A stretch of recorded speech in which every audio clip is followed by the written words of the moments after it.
Ako si Blue. Gumising ako ngayon para mag-akyat bahay. Hindi. Gumising ako ngayon para magkalapate. Linggo na naman, araw ng karera. Kaya tara, samahan niyo ako. Umakyat nga muna pala ako sa flyer slope ko sa may bubong. Dahil magpapakawala muna ako ng mga inakay ko na pang south. Meron din nga pala akong bagong papakawalan ngayon. Last na yon para sa pang south ko ng mga YB. Teka. Ba't nandito na naman tong kameran to? Mukhang sinusubaybayan ako kada akyat ko. Ito nga pala yung flyer slope ko. Buhay pa naman kahit dumaan na yung mga bagyo. Kaya ito, tara silipin natin. Meron pa nga pala akong 6 na mga ibon. Kaya ito, tara, pakawalan na muna natin. Yung isa nga pala dito kalapatids, ngayon ko lang siya papakawalan. Kaya medyo kinakabahan ako, baka mag-overfly gaya ng isang flyers ko. Sinasanay ko nga rin pala sila sa release door ko mga kalapatids. Dahil ngayon ko lang sila papakawalan gamit ito. Bali hawak ko nga pala yung isang ibon na papakawalan ko pa lang. Hindi ko muna siya sinabay sa release nito, baka mabigla. Mukhang late na naman ako dahil yung iba parang nagmi-midtos na ako.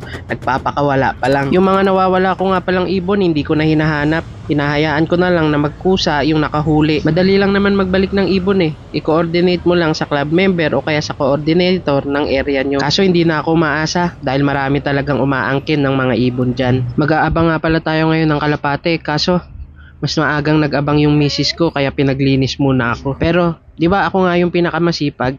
Yung pinakamasipag sa lahat, pero tinapos ko agad. Kaya ayan, tara mag-abang na tayo. Ito nga pala yung panahon natin ngayon mga kalapatids. Ang release point natin, Agoo, La Union, 204 kilometers galing dito sa loft natin. Ito nga pala yung mga ibon ko ngayon mga kalapatids. Meron akong 2 painakay pang norte.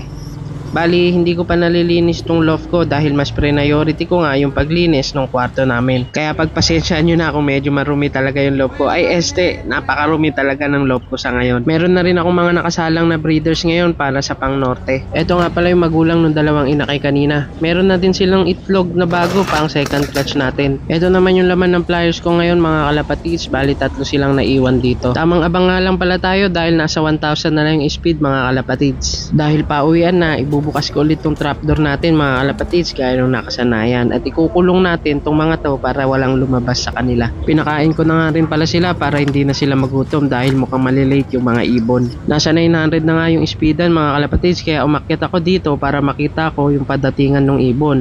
Saktong-sakto meron tayong isa na dumating. Hindi na ako nagmamadali mag-clock dahil last training na ata namin to.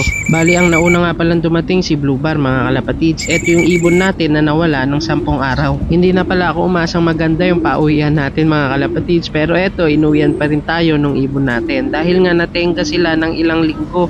Dahil nagka-problema yung club natin kaya hindi tayo nakapag-training halos. Sa tingin ko hindi naman mukhang nahirapan yung ibon. Talagang mabagal lang o napalayo siya. Pero okay lang yan, at least umuwi sa atin at maikaklak natin. Dahil napansin ko medyo masigla pa yung ibon, hindi gaya nung dati na talagang tulala sila pag dumadating. Ayan, nilagay na rin natin yung pares niya para parang reward na rin niya sa pag-uwi niya.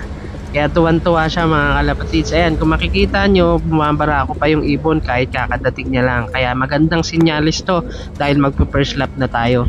Bali naligo na nga tayo mga kalapatids. And pagtapos ko, ayan, meron na yung isa natin. Nakarating na nga siya mga kalapatids. Kala ko hindi na uuwi pero ikaklak pa rin natin to dahil hindi pa naman cut off. Bali tuto tayo, Agoo, La Union mga kalapatids. So hanggang dito na lang. Kita kits, next video.